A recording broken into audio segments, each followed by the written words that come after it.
have so much stage time here. So can I kind of keep you here for the last introduction? Yeah. Because we did save one of the very best things for last, right? Yeah. Absolutely, as always. As always. We're very excited. And I think it was you that said that this is one of the most multi-talented speakers of this year's VFM. Absolutely. Yeah? No doubt. What's your favorite part of his, broad spectre? Of course, it's an inflames journey with that huge success, but also how to reinvent himself after that too. Yeah. He even invented my favorite beer. Yeah? Yeah, I love it. Good. And we're going to hear more about this journey because it's, of course, Peter Iwers that we are talking about. The rock star, restaurateur, brewery owner, entrepreneur. And he also, which I know you and many more of us are excited about, decided to return with his band, The Halo Effect. Yes. Give it up. Yeah!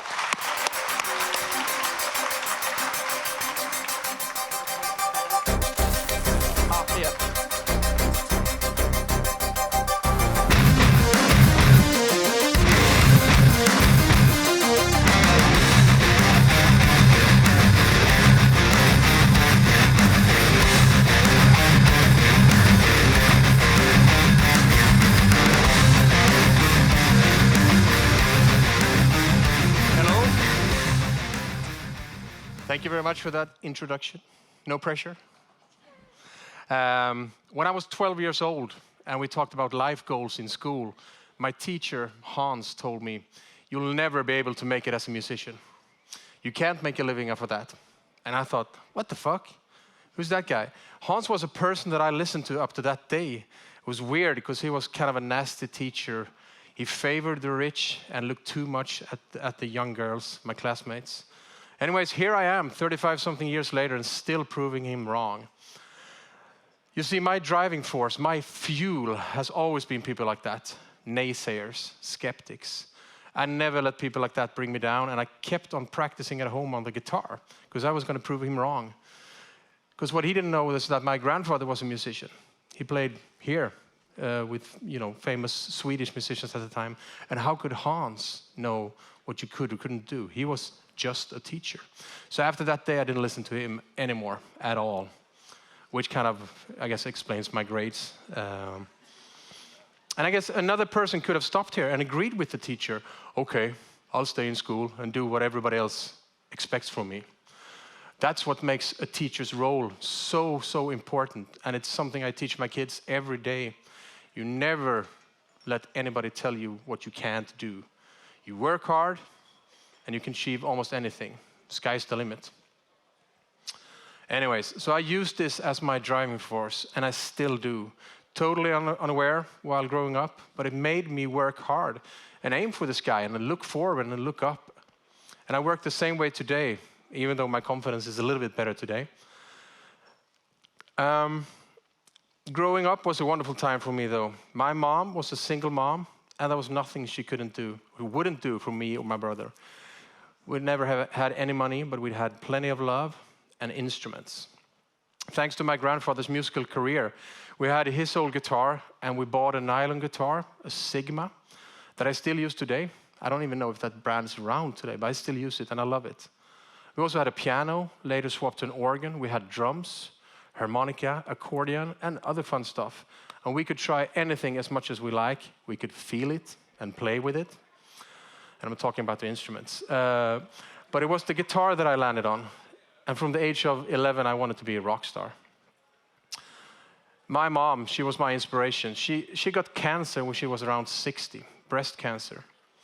Luckily, she survived, and I tattooed her face on my arm. I'll show you later when I get a little warm in this leather jacket, to show her how strong I thought she was, who raised us on her own since our dad left, and pushed us to follow our dreams, and survived cancer.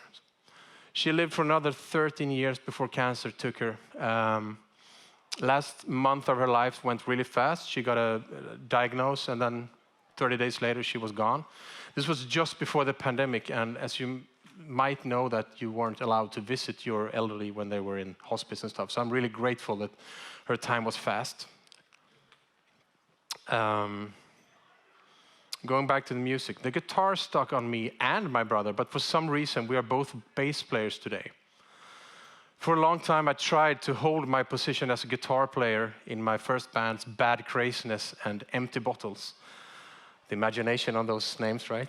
But eventually I had to step back because I had to realize that the other two guys were better, way better. Several years later, I often got the question why I chose bass. And I always come up with this huge story that, well, I'm really interested in the symbiosis between drums and bass and how the rhythmic guitar and rhythmic everything kind of works together, and how I love to do like little musical journeys and melodies in between the notes. But, there we go. But the truth is I just sucked at guitar. And it is the truth. When I was 16, I was in the best band in the world, Bad Craziness. My role as a bass player was accepted, and together with my Neville bass, I was going to conquer the world. I don't know if some of you remember, we had a competition in Gothenburg called Rockslaget back in the day that I followed in my younger years, like when my brother played with his band, Striker. I remember that this particular year, the jury had this idea that every band had to do a cover of Rolling Stones' Jumping Jack Flash. Every band. Can you imagine listening to 10 different versions of this song each night? Also, there's like maybe 10 different competitions, same jury. I guess 120, 130 different versions of the same song. I would probably have puked halfway. Needless to say, next year wasn't the same theme when we ran. But since we were the best band in the world, except for our heroes in Iron Maiden and Dream Theater, we were confident we were going to win. We're 16-year-old. The world was by our feet, basically. So imagine our surprise when we were standing there ready to hear that we won and made it to the second round. Our speech is prepared and the encore is rehearsed. Only our name wasn't mentioned. Something must be wrong. Somebody else won. What the fuck? Again? So we went home to watch the video and analyze, and found out that one of the guitar players missed a note and it was his fault. Because of him, we didn't win, and we blamed him, the poor guy. We're such assholes, when the truth obviously is the same there, that we sucked. I don't really know where that shallowness and rockstarish attitude came from, because people had worked really hard to break me down in school before. I was bullied hard, and it turned out that my pale skin and my glasses was a great combo for bullies. On top of that, I was, and still am, a sensitive guy, and I used to cry a lot, so I guess they had it easy. But after years of abuse and bullying, my mom took me out of school and placed me in a private school, where my old teacher Hans was teaching. She didn't know about the bullying before, because I was embarrassed and I never told her. This was a private school, and most of my classmates were rich, but I came in for free because of my issues in my old school. Unfortunately, some of the bullies had also joined the new school, but luckily, I guess in the summer break between the 6th and 7th grade, you mature a lot. So we became friends instead, and I guess it's true that kids don't always know how much words can hurt. Because a couple of years ago, I hung out with a friend of mine who actually was the worst bully of them all. We hung out and we had some beers, and I just got to ask you, why did you leave school after 6th grade? And I was like, are you serious? He's like, yeah, because of you. It's like, what? He was devastated. He never understood how badly he hurt me or the other people he bullied. He thought we were just playing around, and he was totally destroyed. And this is something he had with him for 30-something years before he actually found out what an asshole he was to other people. This is why it's so important that we teach our kids that the law of the jungle doesn't have to apply, because everyone are equally good. And we got to teach them that at an early age. So think before you talk, and think of how you express yourself. Fast forward a few years to my elder teens. Bad Craziness dissolved after a mind-blowing career of playing youth centers and recording some demos.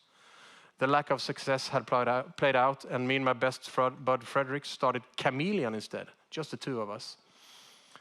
After that unfortunate, it's a difficult word to say in English, incident at Rockslaget, there was a difference of opinion in Bad Craziness, and we went in different directions. Frederick and I wanted to play prog, that hard, difficult music. You have to have your guitar very high in order to play all this technical stuff. Still love that genre today, though, with bands like Rush, Yes, and Dream Theater. Anyways, we felt that we wanted to do this on our own. We searched for new members, but never really found anyone that we felt fitted. But we did recruit a singer, a really good one. But he had another band called Mrs. Hippie, and he asked me to join, which meant that Chameleon was cancelled, and Mrs. Hippie started its chapter. We lasted for 1 demo and 2 shows on White Corner in Gothenburg. I don't know if anybody ever went there back in the day. Yeah, there we go. And we also did a Kiss cover on a tribute album, and then down it went. So I was 19, and my plan didn't quite work out the way I wanted to. So I took a little detour and started working as a salesman. Not the type that dresses up with a suit and ties. I went around all the country selling garden supplies on garden fairs. I sold candles for graves at funeral homes, and my favorite, leather balm at horse shows. I ended my career as a salesman selling hot dogs on the avenue in Gothenburg. In front of nightclubs, I made sure that the drunk people got something to eat, and I met a lot of interesting people. Wonderful years, freedom, money, a lot of laughter, and I felt fantastic. But this wasn't what I wanted to do. Hans' words were, like I said, in the back of my head all the time, so I always kept on playing and struggling in different bands. It turned out that being a bass player was a pretty good thing in Gothenburg because we didn't grow on trees. I could basically pick and choose between bands how I wanted to play. So I played in many different bands and learned many different styles of music, which made me a better musician. So one day I got the questions from my buddies in the new band In Flames if I wanted to help them out because their bass player was leaving. And I think I was 21 years old or so. Sure thing, I said. I like the mix of aggression and melodies, and I think I can contribute. So I joined, and I stayed on. Played with In Flames for almost 20 years before I left in December 2016. The first tour we did was with a Norwegian satanic black metal band called Dimmu Borgir. They had corpse paint and looked really evil. I had read a lot about churches being burned and murders, etc. in the past, so I was pretty rattled. Didn't quite know what to expect, but of course, as always, don't believe what you hear. They were sweethearts. We're still friends to this day. Next up was Japan, and that was like starring in the movie Blade Runner, a futuristic world with things you've never seen except for on TV or in the movies. And we were living the dream. Partied hard every night, doing huge signings and TV shows. And I was like 22 here, so this was just heaven for me. We were one of the first extreme metal bands to tour Japan, and the turnouts were amazing because of it. People went crazy. They never heard anything like our music before. Waiting for us at the airports, train stations, and they always knew where we lived. It was insane, in a fun way. We kept on touring, playing festivals, grew older, got another tour in Europe where we at one point realized we need a management. You see, we shared a bus with 3 other bands, and they built, it's like most buses are like double-deckers, so 2 stories, but this one they had built an extra level on top of the second one. And it was just a small room with a small ladder up, and you kind of had to climb up and then crawl in, and you stay there. So there's like 25 guys in this bus for 6 weeks. It's like luxury. Anything but glamour. But it all worked out well until the day when our tour manager shat himself in the bus. Then we called the management, and they quickly rented us our own bus so we could survive the remaining weeks. The driving force of not quitting but making it was always there, or more rightfully said, failing was never an option. The management helped us with all the practical stuff and lifted us out from the rehearsal space into touring and playing all over the world. And I remember getting the call that we were opening up for bands like Metallica and Iron Maiden, these giants that I had been listening to since I was a kid. Metallica, whose albums I snuck in every time I wrote like an essay in the auditorium. I had long hair, and at that time, you weren't allowed to listen to music while you studied, which is proven to be quite good for you. So I had to sneak the headphones in my t-shirt underneath my hair, and there was always 1 point every time that somebody heard the music, and I had to turn it off. And obviously Maiden, that they made me want to be a rock star to begin with. They said, don't meet your heroes. because you don't want to be disappointed. But fuck that, I thought, and I got even more inspired, because these giants are normal, humble people, and I was embarrassed over my high on myself rock star attitude I had when I was 16 at Rockslaget. I was never a rock star per se or an asshole, but I learned a lesson on how important it is to always be humble, whatever you do. During the In Flames years, I got to meet a lot of my heroes, and several of them became good friends. And one incredibly important time in my life where I got to see poverty firsthand, as well as the opposite in many different places around the globe. I traveled to places that I never thought I'd visit, and I learned a lot from it. It was glamour as well as decadence.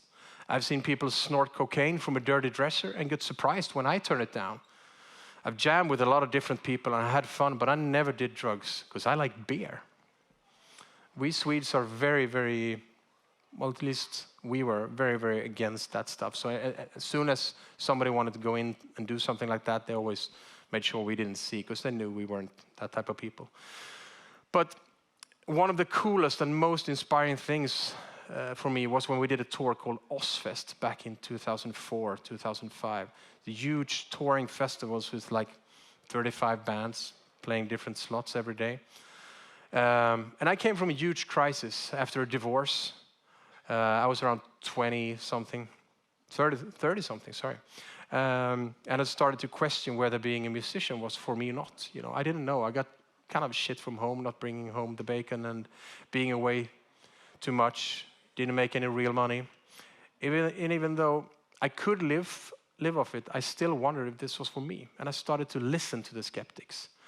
As if this wasn't enough, one person in our camp had continuously tried to bully me and tell me that I sucked.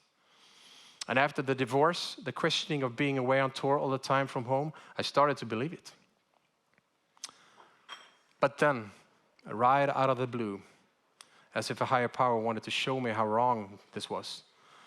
We were on stage in the US, there's like a big audience of 30, 40,000 people, and I still have this, feeling of not being good enough. I started to notice on the side stage where I used to have my bass amp, that more and more people kept showing up to watch us. Not just any people, but fellow musicians, standing by my bass amp and smiling. And after each show, they come up to me saying what an amazing bass player I was and how tight I was. I was like, really? Thank you.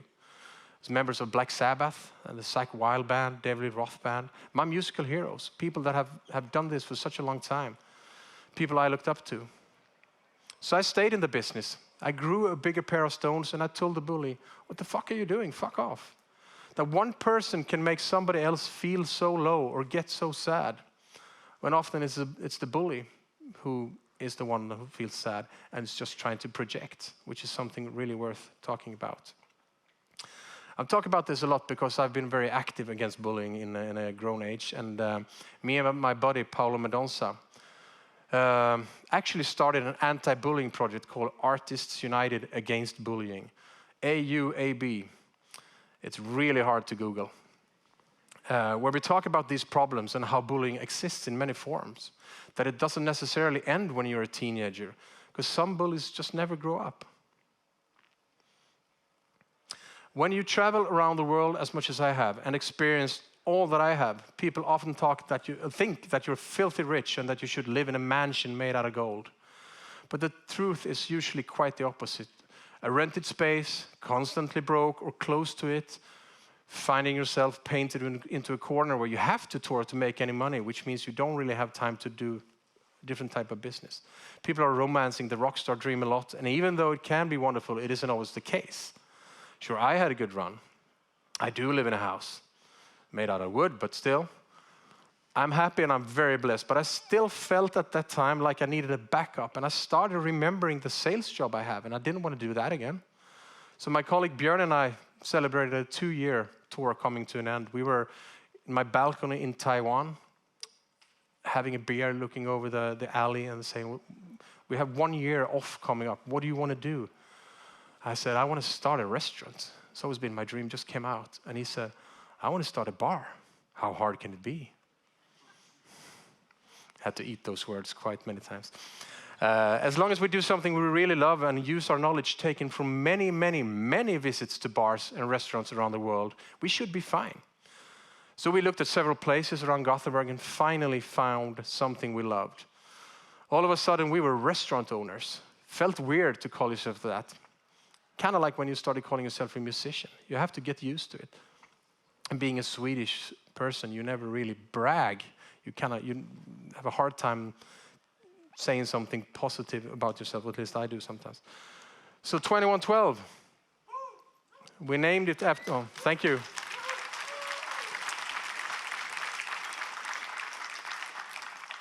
Didn't expect that, thank you very much.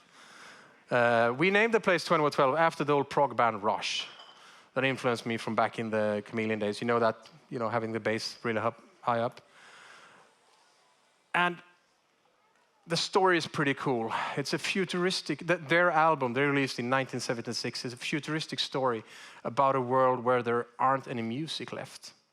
And this one person goes into a cave and finds a guitar and starts filling about, and just the noise, the notes, it sounds wonderful. He starts playing and learns how to tune it, and he takes it to the leaders, the Templars of Syrinx, the leaders of the world, and tells them, I found this magical thing. Can you just...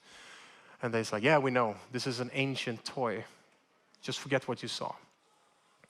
And the person becomes so depressed that he ends up killing himself because he loves what he heard and he can't, forget it. And it's a really, really romantic story, and it's amazing music. So when we talked about what the restaurant was going to call, it's going to be either Seventh Son of a Seventh Son from Iron Maiden, but that's too long, or 2112. 2112 it is. If you know it, it's cool. If not, it still sounds kind of classy for a restaurant. Our vision of 2112 was that it was going to be the place where everybody was welcome, where everybody knows your name, if you remember that little lingo. Because after many, many years as a tattooed metal guy with long hair and my fair share of not being admitted to a bunch of places, wrong shoes, wrong jacket, too drunk, etc. I also went to some places where you got a comment for ordering just a beer. You needed to specify what type of beer. You can, like we say here, a big strong in Gothenburg, a stor stark. You can't say that because then certain places like you need to say what type of IPA you drink, otherwise get the fuck. So we kind of used that, and that's the first thing I talked to the staff about. This is completely the opposite of how I want it to be. You're allowed to look however you want. You can order beer however you want to describe it, because the world's friendliest, kindest staff on earth will take care of you. Make you feel like you're at home, even though it might be your first visit. That's super important. You can come in flip-flops and trunks and nothing else, and you're still welcome. Or if you're in an Armani shirt or leather jacket, whatever, because you never know who's coming, and you should never judge anybody by its cover, even though obviously we all do sometimes. I'll tell you more about that later. So we have a fantastic staff, but we haven't always been blessed with that, though. It took a while. In the beginning, people stole from us. They misused their position and title and gave their buddies free drinks all the time. Stuff that will make you bankrupt. And we were on tour all the time and trusted them, and we couldn't control everything. But we had some really cool, loyal people working there that still work there today and that helped us with this. They made sure that the wrong people quit or were fired, and we slowly built up the perfect place to us. The staff treats the place as its own, as they should, because they built it where it is today. So when the pandemic came, I'm sure you're all familiar, and the government did what I think, everything to destroy the restaurant business by closing our places early, setting dumb rules that only meant people went to their homes to party instead, and not giving the correct support that could actually prevent people from firing their staff. We had to take money from our own pockets to pay the staff, because we told them that they needn't worry about their jobs because you're family, and we take care of each other. So now we actually do have our staff still, unlike many other places that couldn't do what we did. I'm not saying this to pat myself on the back, but just to point out what I always aimed for, to treat everyone I work with like family. And like I said, you take care of family. So now that we're hopefully out of the pandemic, we still have our staff, and they have us, and we came out of it stronger together. But like I said, it hasn't always been a hoot to run a restaurant. Aside from the previous mentioned abuse of power and theft, it has been tough. We had to pull our entire savings and dope the business several times before getting the end result. For several years, until we had nothing except a pain in our guts. The friends who were skeptics before were supportive, but I do remember one buddy selling, "Sell it, you'll never make it, never." I was like, Remember my driving force from Hans? What fuels me? People saying I can't do stuff. So we redid the concept a bit. Instead of having one part that we served fine dining and one that served burgers, we looked at what was selling and what people actually enjoyed. What was the most cost efficient and what could we plan best for? Fine dining between two buns, hamburgers. We wanted to show that a burger can be so much more than a frozen piece of meat dehydrated with ketchup. Nothing wrong with that though. Yeah. This was 9 years ago, so the burger boom hadn't started yet. And I guess you can say that we were part of it, because now there are like 10 different places in Gothenburg only that all serve high quality burgers. It's gone from like just being a burger to being an actual dish that you're quite comfortable paying a little bit more for. We always look for the best supplies at 2112, the best meat, and we make everything in-house. Nothing half-made is being used. The bread that my head chef Koffe makes got so good, so we had a bakery start making it for us. And I know a lot of other places use the same bread without knowing that it's actually 2112 bread. So that's pretty cool. When we started 2112, one thing that I was worried about was organized crime. Back in the day, you could always hear that a lot of gangs or organized crime came into the restaurant and somehow took control of some parts, and it wasn't a pleasant thing. So I was really worried about that. So we removed everything where somebody could come in and claim a piece, like the wardrobe, etc. We did, however, feel a bit safe as we were playing in this band at the same time and respected over the borders of any profession that enjoyed metal, but it always worried me a bit. So I remember one day when I was standing in the bar at 2112, and this huge guy comes in, like big, tall, you know. He stares at me straight in the eyes from the beginning. He's this big-ass, mean-looking motherfucker, and I thought, it's happening. And I braced myself, and I looked back at him and was like, stared back at his eyes. He was big beard, strong, looked real tough, and he stares at me, and he walks up to me, and he places his hand on the counter, and opens his mouth, and he says, "Are you Peter? I'm a big fan from Israel." I died. How can I be so prejudiced, right? Something similar happened at home. My father-in-law says to me, "There are two guys in a sports car taking pictures of our house." I go out and they try to drive away, but I block the road, asking, what you doing? "So sorry, Mr. Peter, we are fans from Italy." Pardon my lame dialect thing here, but you get the gist. Yeah. And I've never gotten used to this, that somebody thinks it's cool to meet me. And I always have to play a role when it happens to meet their expectations and, of course, be humble and nice. Because when I met my heroes, they were always humble and nice. So back to 2112. We've been around for 11 years now, and I'm very proud of the business. That we've gone from being customers hanging way too much on the other side of the bar to actually running a successful restaurant. So how did this happen? Well, we surrounded ourselves with competent people that could help bring our vision to life. Sometimes we took a beating, but we learned from it and kept on struggling. We knew we had a great idea, and it was only a matter of time before we succeeded. We used our networks in the music and film industry and invited bands and actors that traveled through Gothenburg. Come to 2112, home away from home. You could relax, not be hassled because you're famous, or if you just want to chill. Just like many places we've visited around the world when we went on tours, we kind of used all those as that place is great and that place is great, and we tried to pull it all into 2112. A few years ago, we wanted to expand, and we started street food by 2112. We bought a hot dog kiosk and filled it with proper restaurant equipment, built a huge patio and opened up. It's located a kilometer away from here at something called Heden. Lots of street food from around the globe, lots of local low ABV beers. Eventually, we chose to stay with fried chicken, though. We made them as burgers, as individual dishes, Southern style, Korean style, American style, lots more. As 2112 is so connected to burgers, we do have some smash burger there as well, and of course the veggie burgers. when I first suggested that we should have lots of vegetarian food at 2112, one of the chefs told me, it's like, asking me to make vegetarian food, it's like spitting me in the face. And this is 11 years ago. He's apologized more than once because, the word has changed. Anyways, during the pandemic, we kept on developing. And in a few weeks, we started a new place called MG5, using the same kitchen as 2112, but having different menu. Lots of cold dishes, veggie dishes, and amazing wine and drinks. If 2112 is metal, MG5 is jazz and wine. The staff, same as before, plus a few new recruits. 2112 has over 100 different beers, and I like beers. So much that I run my own brewery with my buddy Daniel. Sit down. This is not the... Back to you. You can drink anything, right? As long as it's cold. Just a second.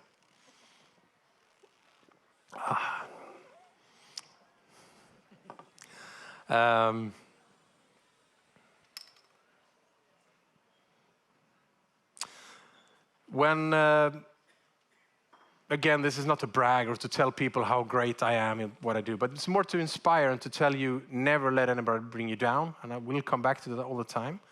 Never let anybody tell you what you can't do. Hans' words, you can't be a musician and make it. That and other words or comments has always worked as fuel for me, like I said before. People were skeptical when I wanted to be a musician. Why don't you get a real job? They were hesitant when we started a restaurant. It'll never work. When we started the brewery, they were not as negative, but the skeptics were still there. Are you going to start a brewery? When we started the street food place, everyone just said, awesome, good luck. That's pretty cool. So back to the brewery. When you travel as a musician, there's a lot of spare time, especially when you climbed up the ladder a little bit and have a crew that does everything but play the show for you. So what do you do when you're 21 with lots of time? You drink beer, of course. And we did this for many years, and all I wanted to do was play music, party, and meet the ladies. I kept on doing this for a long time, but every now and then we noticed that all cases weren't Budweiser anymore. Someone had snuck in a local beer each day. What the fuck? We smelled and tasted, and they were usually very flowery and bitter, and we used to throw them away or give them to somebody that could enjoy them better. But after a few more years, some of these beers started to taste pretty good. Long gone were the everyday parties as we got older and more tired, more hungover. We wanted to get up early to talk to the kids and wives, especially when we were in America. So we went from drinking 100 beers every night to having a couple of beers.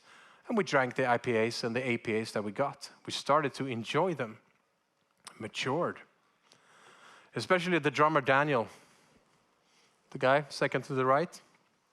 He started enjoying them more. And he took an interest in the process. He studied and kept reading and eventually went on to brew his own beer at home. He brought it on the road sometimes and it was pretty good. The local beers started to grow on us and we swapped out half of the Budweisers to craft beers instead. And in the US, they were very early with craft beer and we took a lot of pleasure in visiting breweries and brew pubs around the country, trying out different beers and meeting awesome brewers. Another thing we did a lot in our spare time on the road was taking long walks, searching for cool places to try beers or have dinner. Using Yelp or another app was always a treat that you never knew what you were going to get. Because usually, a lot of times you didn't play in the cities. You usually played outside the cities because that's where the venues were. So you had to walk along to find something. And sometimes it was really, really bad, and sometimes it was fantastic. On these walks, Daniel and I talked about leaving the band and doing something else. And you got to remember, for us, this is all that we've done in our whole grown-up years, basically. None of us really had any proper jobs before, besides my hot dog career and stuff like that. He said one day that he had decided to leave the band after the next tour. He was going to start a brewery.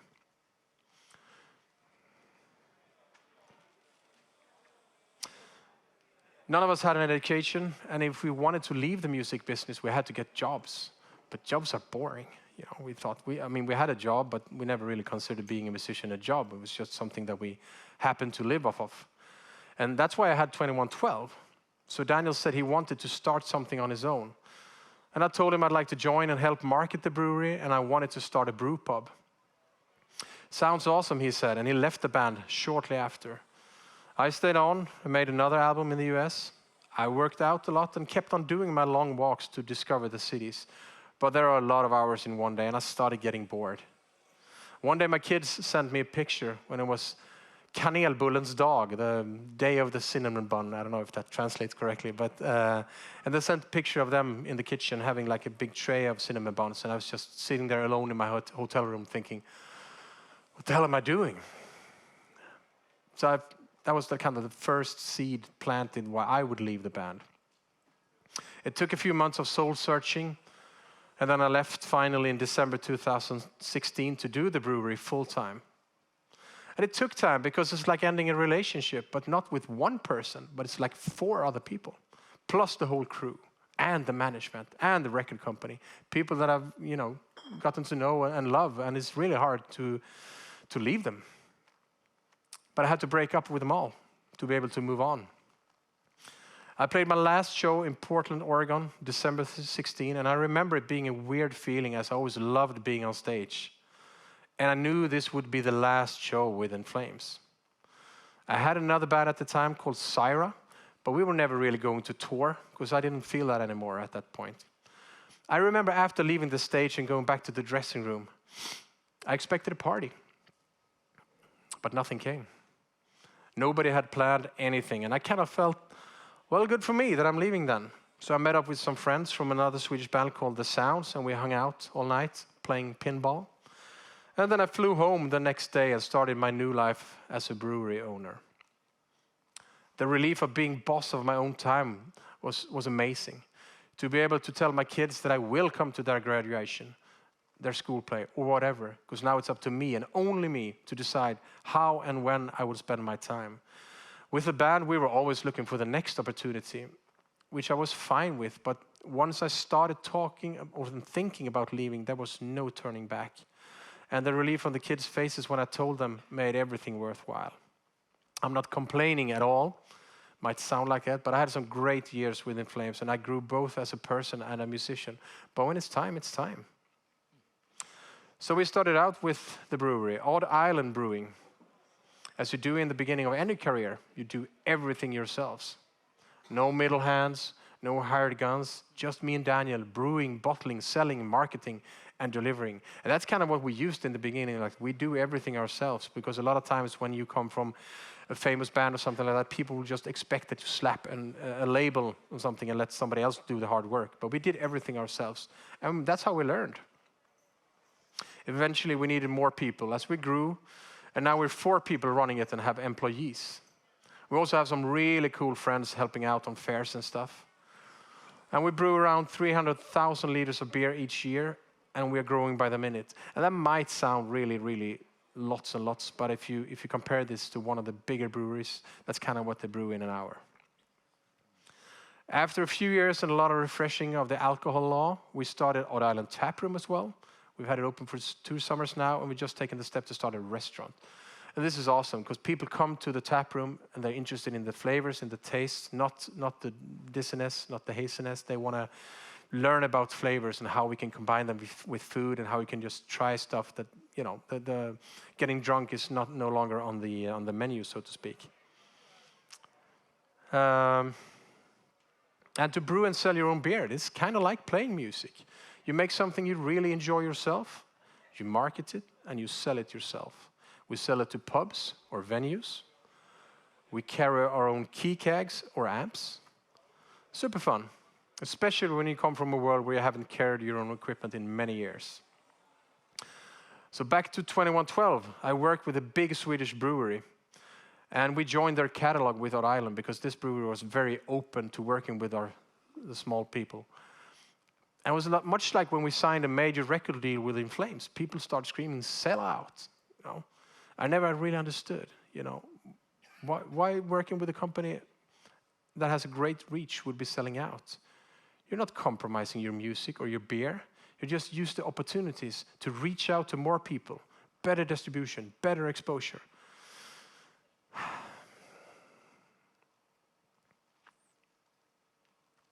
It's once again important to point out that I don't talk about all of this to brag, but rather to remind you that there once was a man that told me that none of this would be possible. A man who settled in doing his line of work. Nothing wrong with that, but he gave me everything but hope. He dissed my ideas and he told me I was never going to succeed as a musician. But in a way, he did me a favor because I really struggled and I fought my way forward, but it's not something I recommend. So support your colleagues, your kids, your friends in their dreams and believe in what they do. My mom did, and my buddy Paulo Mendonça. Paulo's an amazing guitar player, singer and songwriter who took me under his wing at the end of my years with In Flames. He taught me that if you're in the room when a song is written and you add something to the mix, you're a songwriter as well. Something I never understood before. I've been part of so many songs being created, but never thought about who actually wrote them on paper. So now Paulo and I have written countless of songs together. He pulled more music out of me than I thought was possible. And the first time we wrote a song, I came up with a funk riff, which is more his style, and he brought a metal riff. The result sounds and looks a bit like this. I think we're going to get a link here. Maybe I need to check. Oh, here we go. Oh, there it is.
There you go.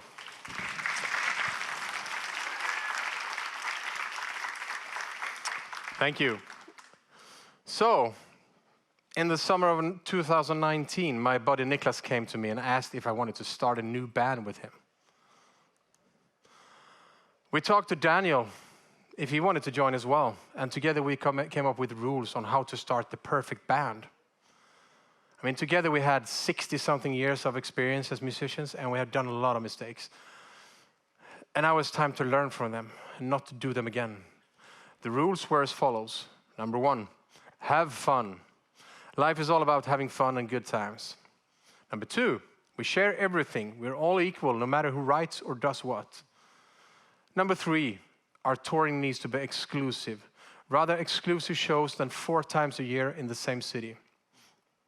And after agreeing on these rules, we started talking about who should play second guitar. We talked about Jesper Strömblad. Niklas, the guy on the second to last to the right, replaced Jesper in Flames. Jesper is the guy in the middle. When Jesper fell ill, and having played with them both, I felt really good to do so again. On vocals, my buddy Michael Stanne, who sings from Dark Tranquillity, the guy all the way to the right. Sorry, I see a mirror here. I never played with him, but always wanted to, and I asked, and he agreed. So we met up in my studio, in my backyard, to start working on ideas. No real vision on how we were going to sound. We just started writing. We knew that what comes out and the way we all play will be very significant to our sounds. We just wrote. And Niklas is a master, and much like Paolo, he knows how to get the ideas from you and turn them into songs. So we listened to a lot of ideas and demos, and we just put them together. And the first song was written, and from there we just moved on and kept on writing. We moved into a proper studio, and we wrote 17 songs in 1 year. This is a short story on how the Halo effect was formed. We recorded some demos, and we sent them to the management, and after a few weeks, the record company started handing out offers. After hearing only one song, Nuclear Blast came back to us. This is a label that I have released many records with, and I know them very well. They do very hard work. They're very good for the metal community, but they're also very good in getting with the distribution and getting the names of their artists out there. So it landed on them. We were ready to rule the world once again. Then came the pandemic. So we waited and waited and waited. We recorded the songs properly and kept the band a secret for a long time. We felt like we had this, or I felt like I had this great Christmas present that you want to share with everybody, but you're not allowed to because it's not Christmas yet. It's Christmas in 2 years, maybe 1 year. We don't know when. So we just had to keep it quiet. At the end of 2021, almost 2 years later, it was time to start releasing some stuff. The teaser we sent out was us 5 walking into a room in the beginning of the video. And apparently people feel that there's some magical in seeing the 5 of us together. So the internet blew up for a bit, if I may say so myself. The first video shows a broken, destroyed Gothenburg, kind of like how we felt during the pandemic. Everything broken, and we just want to spread joy, whether it's music or food or beers. But we can't, because nobody's allowed to come, or nobody's allowed to tour, or nobody's allowed to do this or that. The world's on hiatus. Anyway, we chose 10 songs that we felt represented our sound the best to put on the album. The album is called Days of the Lost and will be out in August. 3 songs already out and can be found on all streaming services along with videos. And the whole idea with Halo is to have fun, play music and laugh. And our first show will be in 3 weeks, main stage at the Sweden Rock Festival. I don't know if I still can stand like this for 45 minutes, but we'll see, or if I have to take it up like this. We'll figure it out. I'm not 46 anymore after all. So I'm going to play a little something for you now. Thank you very much.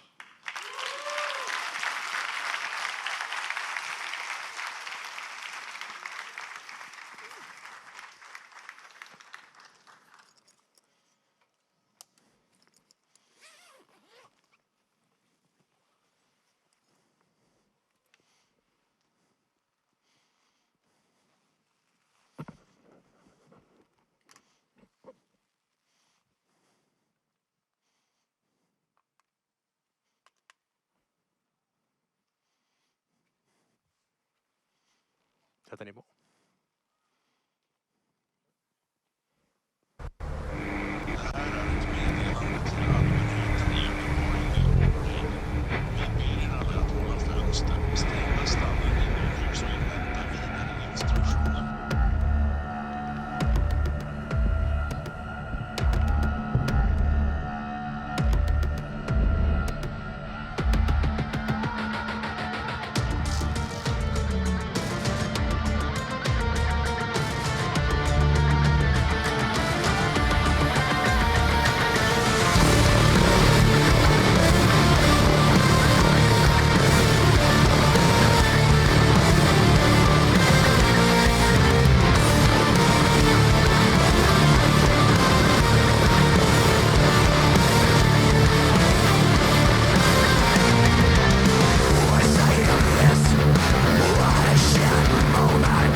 Tack så mycket.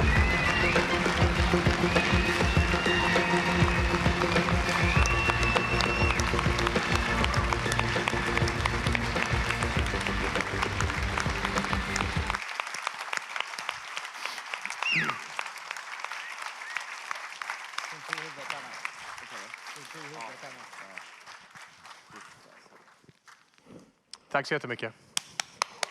Thank you. Tack. Blommor. Ja, tack så Stort mycket. tack. Tack så mycket. Fantastiskt. Tack. Jag tar med mig att man ska ha roligt. Ja, det är det viktigaste. Ja, Absolut. verkligen. Alla läger. Stort tack. Tack.